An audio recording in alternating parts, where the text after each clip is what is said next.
আসসালামু আলাইকুম।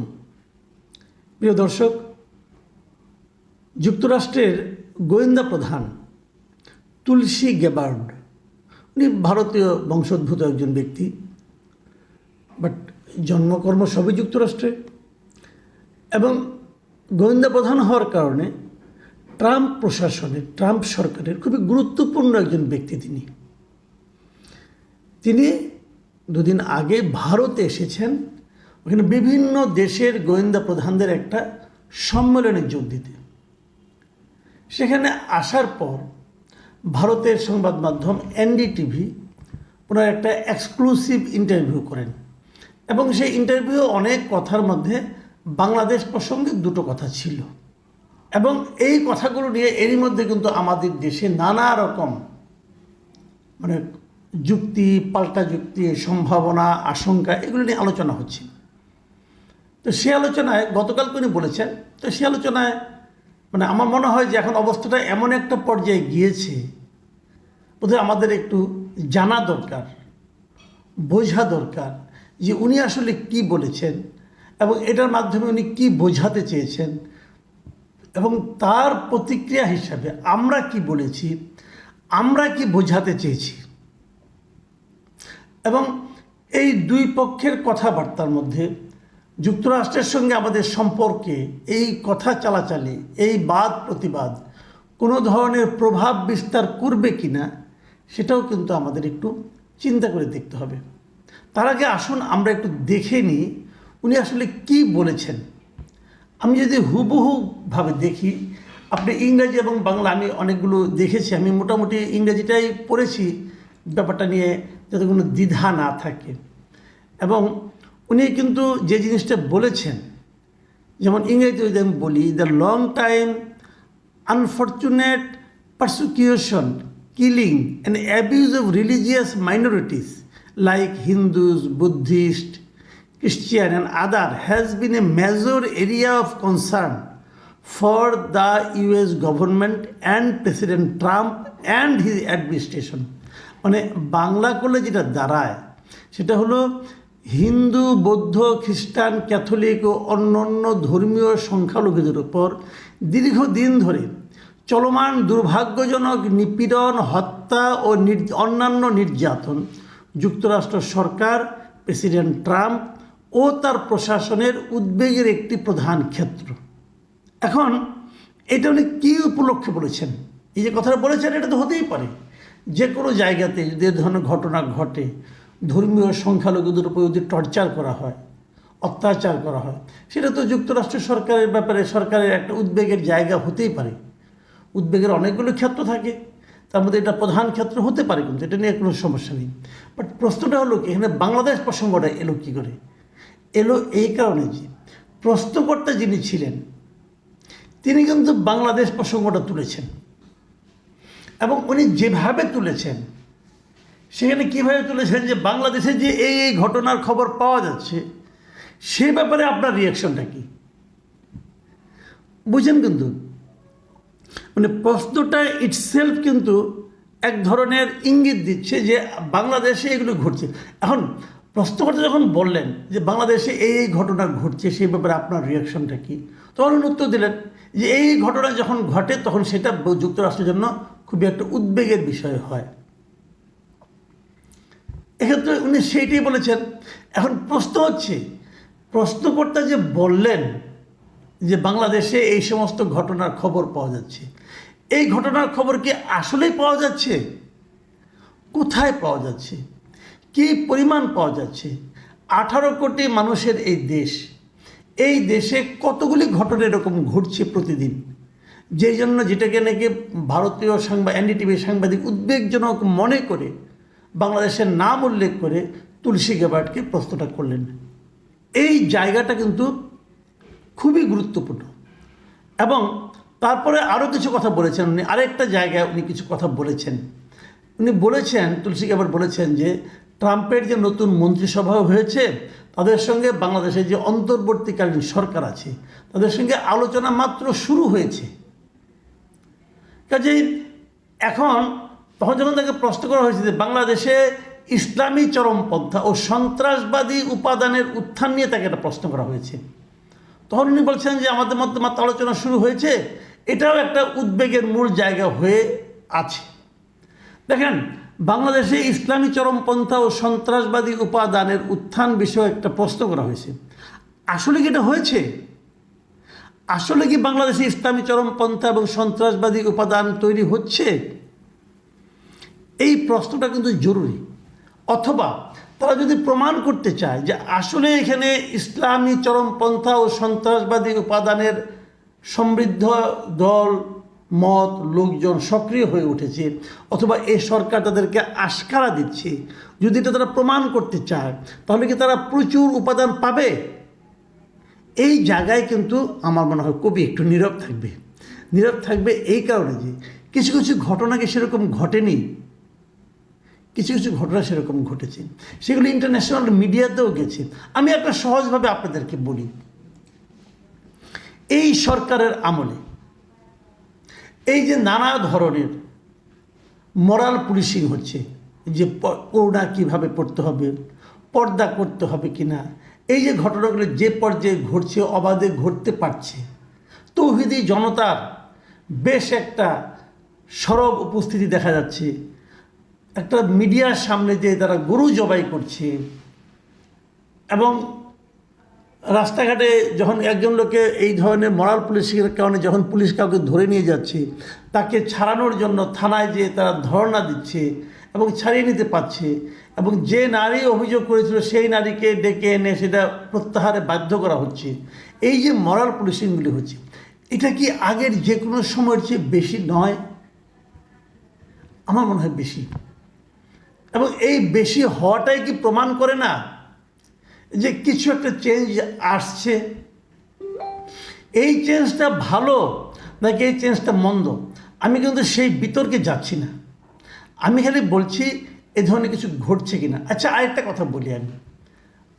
ভাবুন তো একবার, 32 নম্বর ধানমন্ডি 32 নম্বরে বঙ্গবন্ধু যে বাড়িটা ভাঙা হলো, সেই বাড়িটা ভাঙার পেছনে যে হুজুগটা উঠেছিল, যারা উঠিয়েছিল, কি কি কথা বলা হয়েছিল ভাবুন তো একবার।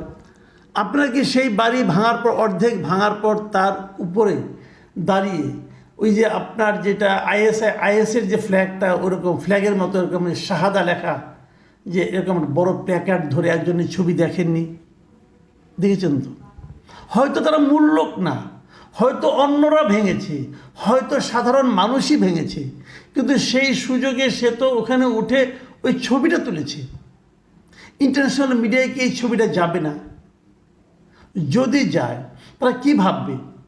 তারা কি এই ধরনের ভাবনা তাদের মধ্যে আসতে পারে না যে এখানে এই শক্তিটার উত্থান ঘটছে, অথবা আইএসের যে ফ্ল্যাগের মতো তোটা ওদের উত্থান ঘটছে? এ ধরনের কথা তারা বলতে পারে না। তো এই ধরনের ফ্ল্যাগ নিয়ে ওখানে দাঁড়ানোর সুযোগটা কে করে দিয়েছে? অথবা যে ওই ফ্ল্যাগটা নিয়ে দাঁড়িয়েছিল তাকে কি সরকার অ্যারেস্ট করেছে? তার প্রতি কোনো ব্যবস্থা নিয়েছে? যদি সরকার তার বিরুদ্ধে কোনো ব্যবস্থা না নেয়, তাহলে কি মানুষের মধ্যে এই ধরনের চিন্তা কাজ করবে না যে এই কাজগুলো অথবা ওই লোকটাকে ফ্ল্যাগ নিয়ে দাঁড়ানোর ব্যাপারে সরকারের এক ধরনের মৌন সমর্থন আছে? যে বাড়িটা ভাঙা হয়েছে সেটাকে আইনানুগ হয়েছে, এগুলো তো হয়নি, এগুলো তো হয়নি। তাহলে এই প্রশ্নগুলি উঠবে না কেন? আবার ধরুন, এই বাড়িটার ভাঙার ক্ষেত্রে বিদেশ থেকে যে দুইজন ইউটিউবার উৎসাহ দিয়েছিলেন, ফ্রান্স থেকে একজন, আমেরিকা থেকে একজন, ফ্রান্সের ওই ভদ্রলোক কি স্পষ্ট ভাষায় বলেননি যে 32 নম্বর ভেঙে সেখানে মসজিদ বানানো হবে? বলেননি? বলেছেন, সেটাও মিডিয়াতে এসেছে। উনি নিজেও এটা নিয়ে স্ট্যাটাস দিয়েছেন যে 32 নম্বর ভেঙে সেখানে মসজিদ বানানো হবে। মসজিদ কীভাবে বানানো হবে? উনি হিন্দু ভদ্রলোক, ওনার মসজিদের প্রতি প্রেম থাকতেই পারে, এটা আমার কোনো আপত্তি নাই, কিন্তু ওনার তো উপলব্ধির একটু ঘাটতিও থাকতে পারে যে মসজিদ অন্যের জায়গায় বানানো যায় না, এই জিনিসটা উনি তো বুঝবেন না। কিন্তু ওনার যারা ভক্ত বালক এখানে আছেন, উনি তো পীর সাহেব, আমি তো বলি উনি হলেন গিয়া পৃথিবীর একমাত্র ব্রাহ্মণ পীর। উনি ওইখান থেকে ধর্ম প্রচার করেন, নিজে ব্রাহ্মণ কিন্তু অন্য ধর্ম প্রচার করেন ইসলামের জন্য। যাই হোক, তো উনি এটাও জানেন না যে মসজিদ কোথায় বানাতে হয়, কোথায় বানানো যায়, জানার কথাও না। কিন্তু ওনার মুরিদরা কিন্তু ক্ষিপ্ত হয়ে যাচ্ছে, হ্যাঁ মসজিদ বানাবো আমরা এখানে। তো এই যে ঘটনাগুলো কি আন্তর্জাতিক মিডিয়ায় যায় না? যায়। আরও অনেক ঘটনা আছে, আমি দু একটা ঘটনা বলি আপনাদেরকে। মাথায় রাখবেন, বাইডেন প্রশাসনের সঙ্গে আমাদের ডক্টর ইউনূসের যে সুসম্পর্কটা ছিল, সেই সুসম্পর্কটা কিন্তু ট্রাম্পের সঙ্গে নেই এবং হওয়ার সম্ভাবনাও কম। কারণ বাইডেন প্রশাসন, ক্লিন্টনের আগের ওবামা, এদের সবার সঙ্গেই ডক্টর ইউনূসের খুবই সুসম্পর্ক ছিল, হিলারি ক্লিন্টন খুবই সুসম্পর্ক ছিল। আর এই প্রত্যেকটা লোকের সঙ্গে ট্রাম্পের খুবই কুসম্পর্ক। কিন্তু ট্রাম্প তো ইউনূস সাহেবকে অতটা ভালোবাসবেন না যতটা নাকি বাইডেন ভালোবেসেছিলেন। তাহলে ট্রাম্প প্রশাসন কি আমাদের প্রতি বিশেষ কোনো মায়া অনুভব করবেন না, বরঞ্চ তারা আমাদের নিয়ে নানা ধরনের এক্সপেরিমেন্টে গিনিপিগ বানাবেন আমাদেরকে, এটাই স্বাভাবিক। ট্রাম্প এখন কী করবেন বলেন তো? আগামী 2 বছর পরে ওনাদের অভ্যন্তরীণ নির্বাচন আছে, সিনেট এবং হাউস অফ রিপ্রেজেন্টেটিভ নির্বাচন আছে। সেই নির্বাচনে উনি কি প্রমাণ করতে চাইবেন না যে ডেমোক্রেট প্রশাসন অথবা বাইডেন প্রশাসন বাংলাদেশে গণতন্ত্রের জন্য যে ইনভেস্ট করেছিল, সেই ইনভেস্টটা নেগেটিভ হয়েছে, সেই ইনভেস্টটা বুমেরাং হয়েছে, এটা উনি প্রমাণ করতে চাইতে পারেন না? চাইতে পারেন। কিন্তু কেন চাইতে পারেন বুঝাবেন যে আমরা যা চাই তার উল্টো, ওরা যেটা করেছে সেটা আরও উল্টা হয়েছে ফলটা। এই দেখেন, আমরা একটা উদার গণতান্ত্রিক দেশ ছিল, সেখানে এক্সট্রিমিস্টরা এখন দানা বেঁধে উঠছে। এটাও কিন্তু হতে পারে, আমি বলছি না এটাই হয়েছে, হতে পারে। কারণ ভাবুন, তুলসী গিলবার্ট কথাগুলি কোথায় বলেছেন? ভারতে বলেছেন। ভারতের সঙ্গে ওনার নাম টাম দাম ধর্ম উৎপত্তি এই সবগুলো মিলে এক ধরনের ঘনিষ্ঠতা থাকতেই পারে। ভারত কি চায়? ভারত কি আমাদের এই গভর্নমেন্টকে খুব ভালোভাবে নিয়েছে? নেয়নি, যেটা তো সবাই জানেন। এবং তারা স্পষ্ট করেই বলেছে যে নতুন একটা গণতান্ত্রিক সরকার, একটা রাজনৈতিক সরকার আসার পরেই কেবলমাত্র ওনারা সম্পর্ক স্বাভাবিক করার চেষ্টা করবেন, কিন্তু বলেছে, স্পষ্ট বলেছে।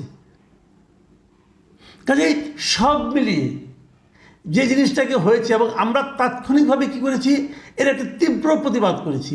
এবং আমরা কি বলেছি যে তুলসী গ্যাবার্ডের এই মন্তব্য বিভ্রান্তিকর, বাংলাদেশের ভাবমূর্তি ও সুনামের জন্য ক্ষতিকর।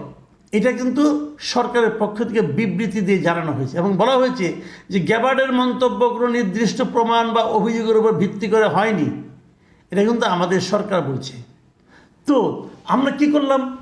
আমরা তুলসী গ্যাবার্ডকে মিথ্যা বলেছেন বলে প্রমাণ করার চেষ্টা করলাম। এটা করে আমার লাভটা কী হলো? আমি ধরে নিচ্ছি, আমি বুঝতে পারছি তুলসী গ্যাবার্ড যা বলেছেন এটা হয়তো অন্যভাবে মতলবী একটা প্রশ্নের কারণে উনি বলেছেন, অথবা এমনও হতে পারে উনি এইভাবে সরাসরি বুঝেন নাই, অথবা একটু অন্যভাবে বলেছেন, অথবা সরাসরি মানে একদম আমাদেরকে ব্লেম করেন নাই, অথবা ভুলও তো বলতে পারেন, সবই হতে পারে। কিন্তু যখন আপনি সরাসরি তার সঙ্গে ঝগড়ায় নেমে যান, এবং আমি আমাদের সরকারের যে প্রতিবাদটা, সেখানে একটু যেন ঝগড়াটে টাইপের এক ধরনের কিন্তু আমি আচরণ দেখতে পাচ্ছি। তো সেটা করে আমাদের লাভটা কী হচ্ছে? আমরা কিন্তু আগের সরকারকে দেখেছিলাম, হাসিনা সরকার কিন্তু আমেরিকাকে পাত্তাই দিত না কোনো, কিন্তু পাত্তা না দিয়ে তাৎক্ষণিকভাবে উনি বাহাদুরি দেখিয়েছেন বটে, কিন্তু তার ফল যে আখেরে ভালো হয়নি সেটা কিন্তু আমরা দেখেছি।